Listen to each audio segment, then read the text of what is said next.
कैसे हैं आप सब? किसे सुनाती हूँ, कहानियां सुनाती हूँ। मैं हूँ स्वाति और आप लोगों के सामने फिलहाल जो किताब मैं पढ़ रही हूँ उसका नाम है इनसाइड द हिंदू मॉल और अभी उसका 8वां चैप्टर मैं पढ़ने वाली हूँ जिसका नाम है हिंदू धर्म मुझे क्या देता है। तो चैप्टर पढ़ूं उससे पहले जल्दी से सब्सक्राइब कर लीजिए और बेल के आइकन को प्रेस कर दीजिएगा, जिससे क्या होगा कि जो भी मेरी स्टोरीज अपलोड होंगी उसकी नोटिफिकेशंस आप लोगों को मिलती रहेंगी। तो चलिए अगला चैप्टर शुरू करती हूँ। हिंदू धर्म मुझे क्या देता है। गांधी जी के प्रसिद्ध विदेशी मित्रों में से एक रेवरेंड चार्ल्स फ्रियर एंड्रयूज भी थे। वे कभी इंग्लैंड में पादरी रहे थे और गांधी जी के कारण भारत से उनको बहुत प्रेम था और इस कारण भारत की जनता उन्हें प्रेम से भारत भक्त CF एंड्रयूज कहकर बुलाती थी। उनसे और महात्मा गांधी से जुड़ी एक बड़ी रोचक घटना है। उनकी मित्रता के आरंभिक दिनों की बात है।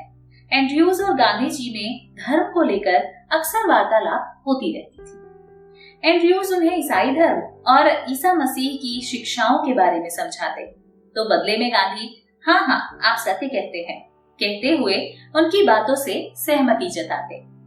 एंड्रयूज समझ ही नहीं पाते थे कि जब गांधी जी मेरे धर्म के सिद्धांतों और शिक्षाओं से सहमति रखते हैं तो फिर वो ईसाई क्यों नहीं बन जाते। एक दिन जब गांधी जी अपने कमरे में बैठकर चरखा काट रहे थे तब एंड्रयूज ने उनसे ये प्रश्न पूछ ही लिया, गांधी जी ईसाई धर्म की शिक्षाओं से आप प्रभावित हैं तो फिर आधिकारिक रूप से आपको ईसा के मत को स्वीकार कर लेने में क्या दिक्कत है। गांधी जी ने एंड्रयूज से कहा, आप मेरे कमरे की दीवारों पर नजर दौड़ाकर बताइए कि यहाँ आपको क्या क्या दिखाई पड़ रहा है। एंड्रयूज ने कमरे की दीवारों पर नजर दौड़ाई और कहा, आपके कमरे की दीवारों पर श्री राम, श्री कृष्ण, बुद्ध, महावीर, नानक देव, ईसा, माता मरियम, इस्लाम के तीर्थ स्थल आदि सभी के चित्र लगे हैं। यानी मेरी समझ से दुनिया में जितने भी मत, मजहब, पंथ हैं, सबके अवतार, प्रवर्तक, श्रद्धा पुरुष, प्रतीक अथवा तीर्थों के चित्र आपके इस कमरे की दीवारों पर शोभित हैं। इस पर गांधी जी ने उनसे कहा कि अब ये बताइए कि अगर आज मैं आपके मजहब को स्वीकार कर लेता हूँ तो क्या तब भी आप मुझे ये सारी तस्वीरें लगाने देंगे। इस पर CF एंड्रयूज ने खामोशी से गर्दन झुका ली।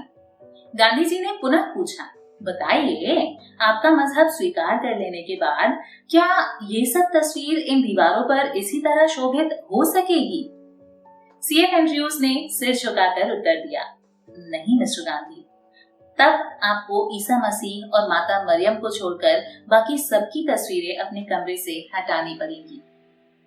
तब गांधी जी ने मुस्कुराते हुए कहा, मैं इसीलिए हिंदू हूँ क्योंकि मेरा धर्म दुनिया में अकेला है जो मुझे ये अधिकार देता है और छूट देता है कि मैं हिंदू रहकर भी दुनिया के तमाम दूसरे पंथ और मतों को और उनके प्रवर्तकों, श्रद्धा पुरुषों, किताबों, तीर्थों आदि का सम्मान कर सकता हूँ, उनकी शिक्षाओं पर चल सकता हूँ, उनके प्रतीकों का तस्वीर या प्रतिमा रूप में उन्हें मैं रख सकता हूँ और ये छूट मुझे दुनिया का कोई और मत या कोई और मजहब दे ही नहीं सकता।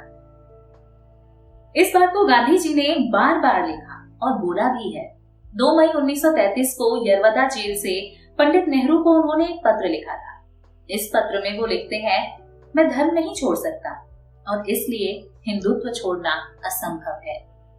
हिंदुत्व के कारण ही मैं ईसाईयत, इस्लाम और अन्य धर्मों से प्रेम करता हूँ। इसे मुझसे दूर कर दो तो मेरे पास कुछ रह ही नहीं जाता।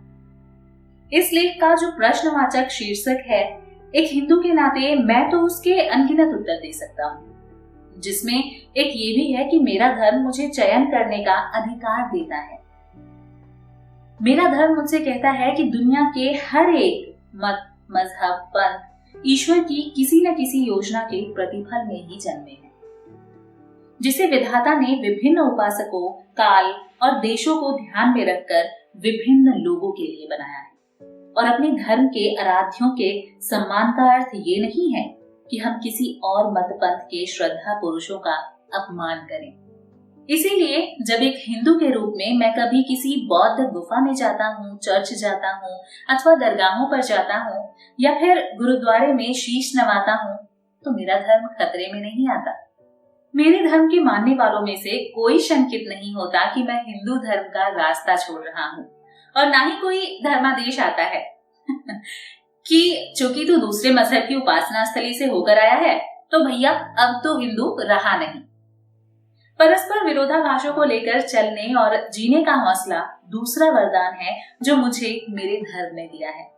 यही कारण है कि आप एक हिंदू के कमरे में महान मूर्ति पूजक रामकृष्ण परमहंस और मूर्ति पूजा के निंदक महर्षि दयानंद सरस्वती दोनों की ही तस्वीरों को शोभित कर सकते हैं।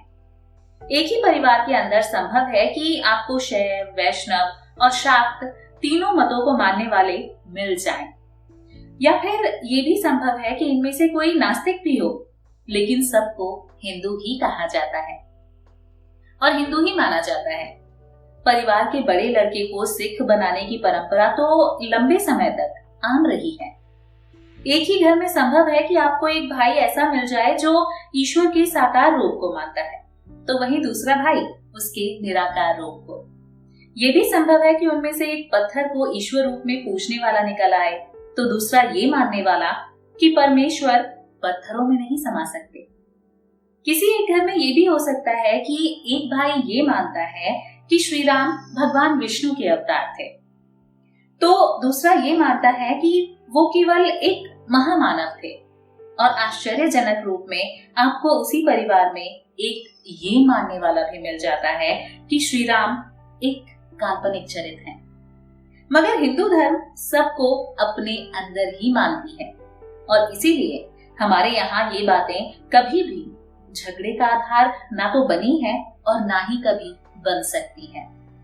आज जबकि सारा विश्व मत, मजहब, पंथ के झगड़ों में उलझा हुआ है, ऐसे में हम ये मानते हैं कि तुम अपने तरीकों से ईश्वर तक पहुंचने की कोशिश करो, हम अपने तरीके से कोशिश करेंगे, पर हमारे मन में तुम्हारी कोशिशों के लिए सदैव स्वीकार्यता और आदर का भाव रहेगा। तुम ऐसी कोई कोशिश ना करो तो भी हम कोई नहीं है जो तुम्हें हीन या तुच्छ समझे अथवा तुम्हें बदलने की कोशिश करे। विश्व की सारी विविधताओं को सम्मान देने का संस्कार और उसके रक्षण की प्रतिबद्धता ही हिंदू चिंतन है। मेरे हिंदू धर्म ने मुझे यही दिया है। तो ये चैप्टर यहीं खत्म होता है। आगे फिर से 2 चैप्टर्स लेकर कल मैं हाजिर होंगी आप लोगों के सामने। तब तक के लिए मुझे दीजिए इजाजत। अगर आपने अभी तक चैनल सब्सक्राइब नहीं किया है तो वो भी कर लीजिए, ताकि आगे आने वाली कहानियां आपको आसानी से सुनने को मिलती रहें। धन्यवाद।